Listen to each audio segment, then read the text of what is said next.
We have already started to create our own classes. Right now we have our bank account class, and we also created a simple math class. Each of these classes already have their own members, some methods, and we have even started to use properties. During this lecture, we're going to talk about a very important subject in object-oriented programming, and that is inheritance. It is easy to imagine what inheritance means. It just means that from one type, from one class, we're going to inherit its members into another class. I think it is best to understand this with an example. So we're going to be implementing or creating another class, a child bank account. This literally is going to be a bank account for children. And it's going to have some of the same features, some of the same members as the bank account, but it also has to act a little bit different. So a child bank account is going to have some features by itself, but it's mostly going to be implementing the features that are already inside of the bank account. In fact, it is actually going to be a bank account, it's just going to be a little bit different.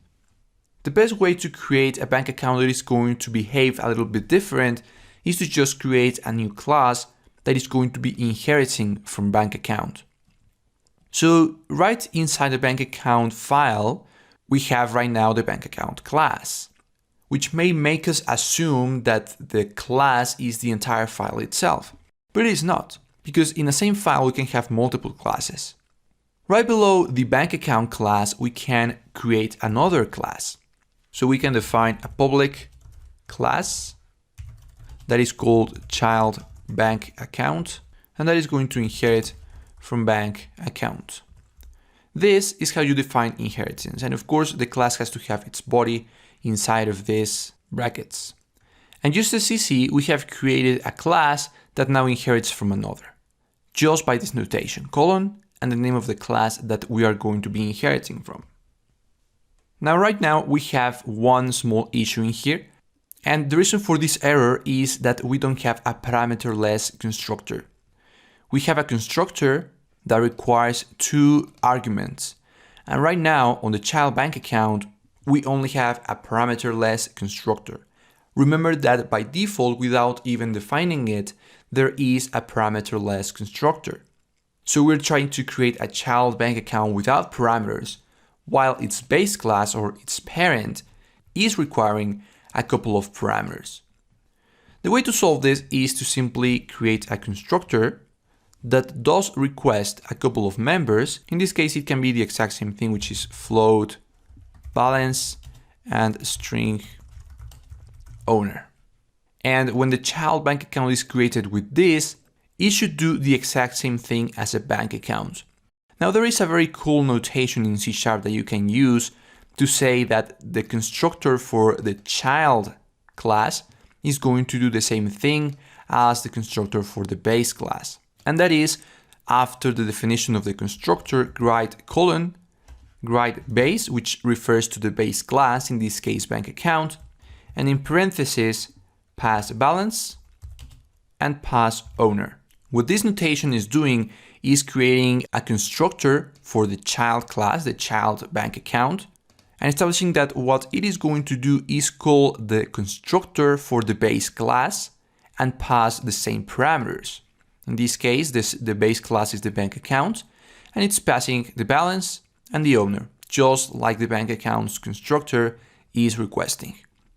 Now, in the child bank account's constructor, we can add more functionality in here, but right now, all it's doing is just calling the constructor for the base class. So currently, the child bank account is being initialized the same way as the bank account itself.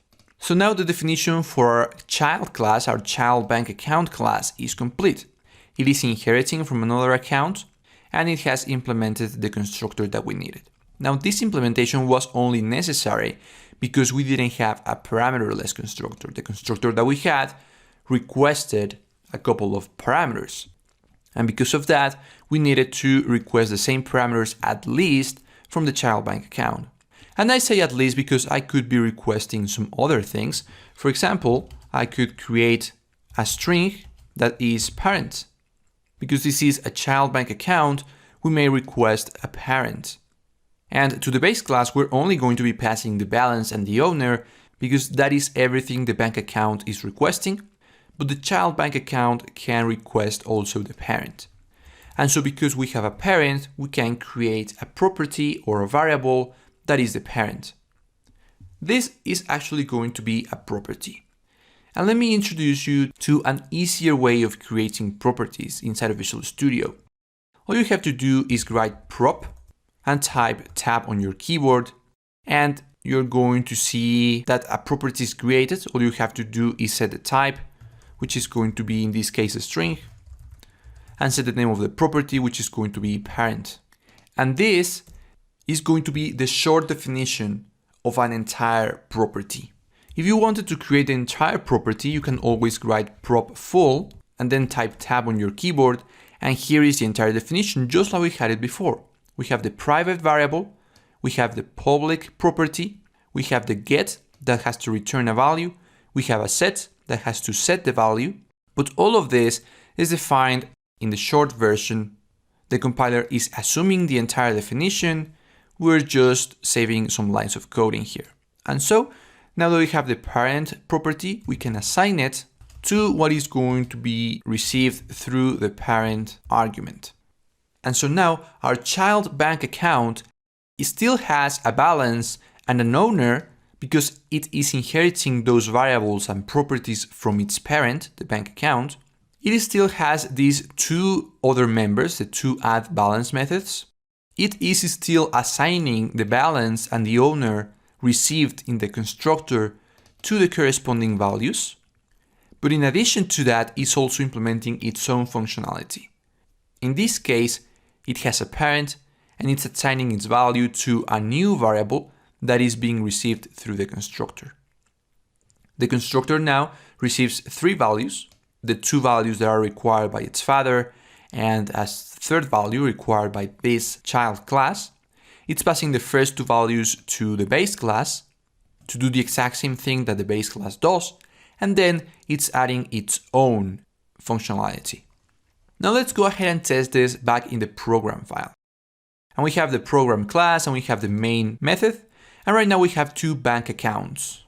What we want to do is change one of them to be a child bank account. And so because this is now defined as a child bank account, it has to create a new child bank account.